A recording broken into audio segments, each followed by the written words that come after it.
Anyone walking through London's Soho Square would probably think they'd walked onto a film set.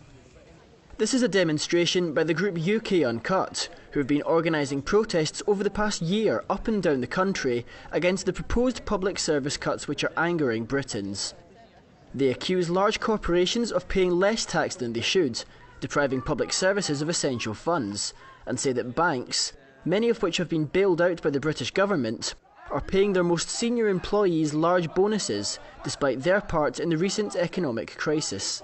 Well, the thing is, at the point at which we're still losing £100 billion to the banking system each year, we're still maybe losing up to £120 billion in tax avoidance and evasion. Any arguments about saving money for the NHS look totally ridiculous when we're still letting these much more massive amounts of money go on things that aren't offering absolutely no benefit to ordinary people. Much of their anger is aimed at the Government Health Secretary Andrew Lansley, who's responsible for proposing a series of funding cuts and increased privatisation for the National Health Service. These measures include cutting 20,000 jobs and introducing an economic regulator to encourage competition within the NHS. The protesters made their way through central London on foot and by underground, as always under the watchful eye of the Metropolitan Police.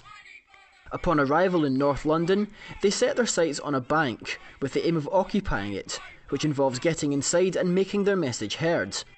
Eventually, they settled on holding a public trial outside the bank, mocking those they feel are responsible for NHS cuts and holding them to account. As entertaining as this was to passers-by, their message was entirely serious. We're not going to take this line down. We are going to fight against every single cut that they put on the table. At the moment, they are a wrecking ball government. They are a bully state, and they are trying to convince everybody that this is the best thing for us, and that somehow this will provide choice and a better life. That is a lie. Andrew Lansley has reportedly described driving through these cuts as his only political goal. The Prime Minister has been under pressure to remove him from his cabinet position to diffuse tensions surrounding his controversial bill.